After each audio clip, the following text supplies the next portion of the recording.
guys, I am Dr. Bree and it is Q&A Thursday, and today I want to share something really important that I cannot believe I haven't specifically addressed before, and that is how to test for Diastasis Recti.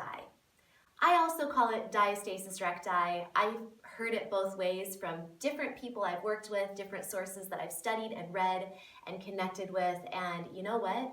Tomato, tomato. I might flip-flop back and forth, but I want to tell you that in my book, and yes, this is a shameless plug and I apologize for that, but in my book, Lady Bits, I have a step-by-step test for this condition, which is essentially a split in the rectus abdominis six-pack muscles. So the muscles that go from here to here, they separate. This is a very, very common condition in women, and honestly, men can have this condition as well. It leads to the look of kind of a lingering mommy pooch or mommy tummy. It's weakness of the anterior abdominal wall, essentially, so it can also lead to back pain, potentially put you at a higher risk for hernias.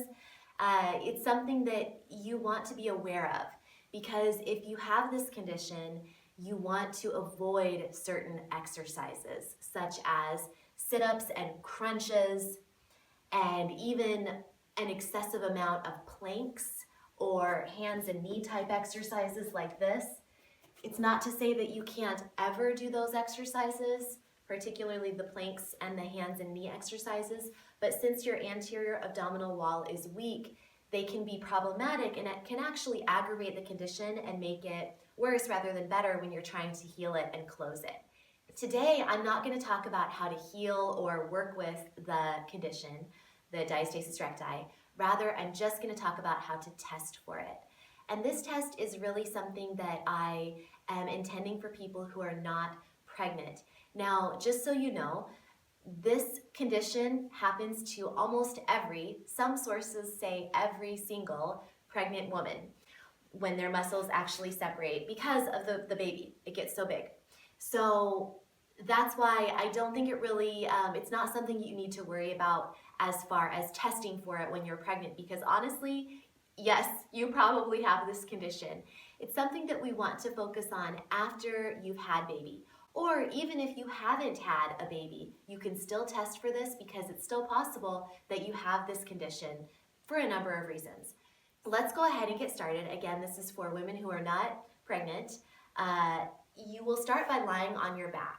So come onto your back, and it's important, just in case you have diastasis recti, or even if you don't, you always want to try to come carefully onto your side and then roll onto your back rather than jackknifing down or up to get out of bed. It's a real good idea to roll to your side first, just because if you do have this condition, the jackknifing up and down is not good for you. So roll to your side, come onto your back, and you want to have your knees bent and your feet flat on the floor. Put one hand behind your head, gently cradle your head, and your fingers, you can have two fingers like this, and we're going to start with your fingers just going down. What we're feeling for is the tension in the midline, in the linea alba, which is the connective tissue that brings those two bellies of the rectus abdominis muscles together, and the connective tissue is underneath the six-pack muscles and that area. We're just feeling for the connective tissue. So what we're feeling for is the integrity of the connective tissues, how squishy and loose they are or how firm they are. We're also feeling for if there's a gully between the two muscles, because you'll feel the muscle bellies kind of pop up. If there's a gully between the muscles, how big is that gully? If you feel that there is a gully, that's when you can move your fingers sideways and feel how many fingers fit in that gully, okay? So we're gonna start up by your breastbone, the sternum, in that soft spot, right up there. You wanna start high, and we're gonna work our way all the way down to the pubic bone. Starting up high, you are gonna have your fingers in that space between, in that soft spot, and the space between the two bellies of the rectus abdominis. You are going to lift your head and shoulders off the ground and exhale, perform a little mini lift.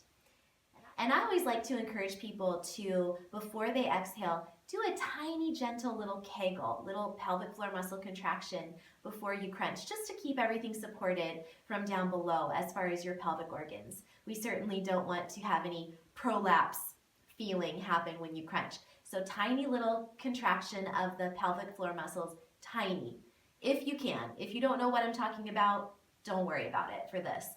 But you're going to lift your head and shoulders off the floor and do that little mini lift.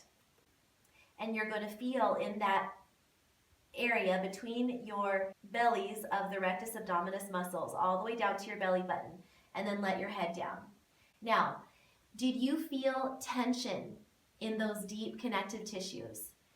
That's a good thing if you did.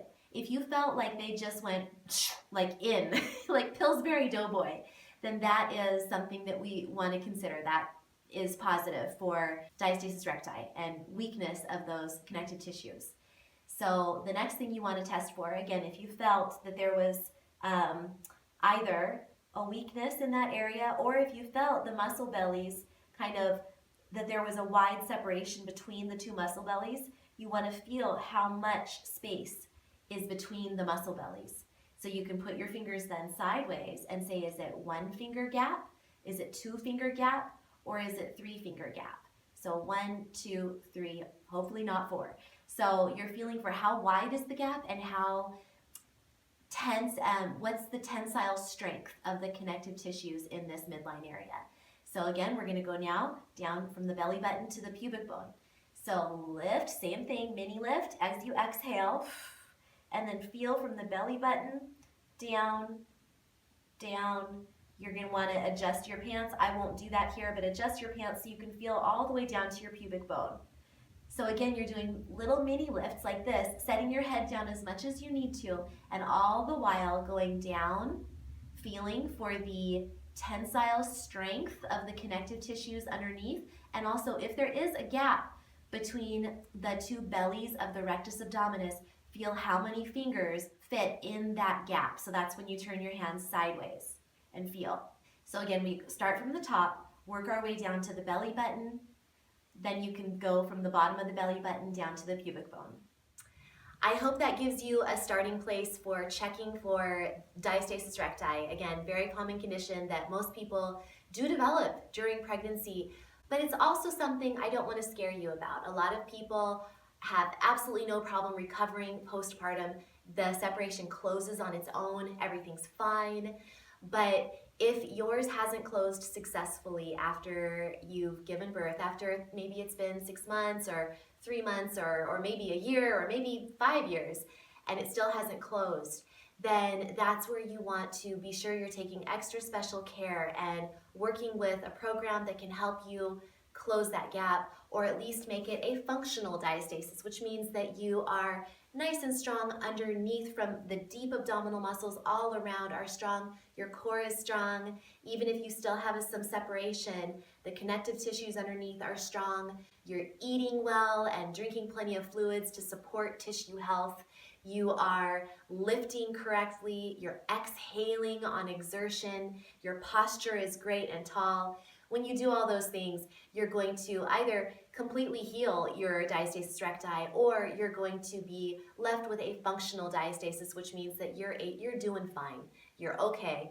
Just some things to consider, and I hope that this simple self-test for diastasis recti has been helpful for you. I recommend that everybody do it before they start their exercise program, because again, if your exercise program involves a whole bunch of planks, sit-ups, crunches, and hands and knee exercises, then you could be doing yourself more harm than good if you have this condition and don't know it.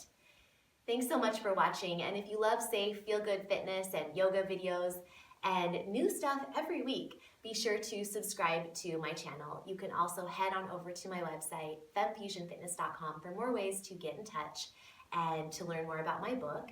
And I want to leave you actually today with not just my Eat Clean, Move Every Day, Shine Brighter reminder, but also a little quote. It will be a little messy, but embrace the mess. It will be complicated, but rejoice in the complications. It will not be anything like what you think it will be like, but surprises are good for you. And that's a quote from Nora Ephron at a commencement speech she gave in '96. So it's a nice quote that I love that really reminds me that, life happens.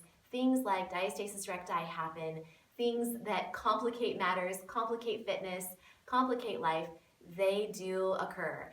Just know that there are tools out there that can help and that it's all a learning experience and we're all going through the same stuff together. So there is help, and just have fun with it and don't take anything too seriously, but do take some time to take your health into your own hands, check for things, and address things as best you can, and don't be too hard on yourself along the way. Thanks so much for watching, and we'll see you next week.